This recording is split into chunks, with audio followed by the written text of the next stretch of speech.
Sa pag-unlad ng teknolohiya, maraming sistemang nabubuo para solusyonan ang iba't ibang problema. Sa likod nito ay ang mga developers na dumaraan sa iba't ibang proseso at hamon. Ngayon, makakausap natin ang dalawang developers upang alamin ang kanilang sistema at ang kanilang naging karanasan sa pagbuo nito. Ang dinidevelop ng system na yun ay SFC, Sugar Processing Corporation. Sa system na ito is nakakustomize ng admin yung mga images and content na ilalagay nila sa landing page. Sa ngayon po is revision stage po. Kasi kung may mga pinapadjust po ang client sa system na ginagawa po namin.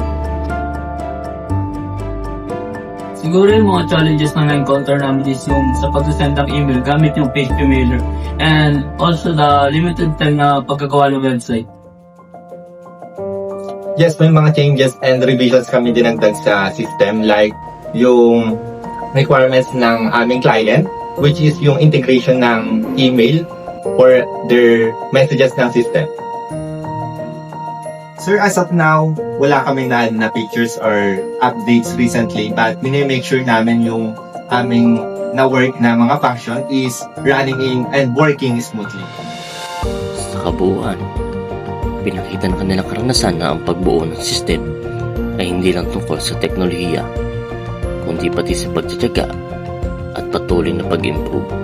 Mula sa mga hamon at natutunan, bawat hakbang ay mahalaga sa paglikha ng solusyon. Hatid ito ng Probitic Brandwave Advertising Company.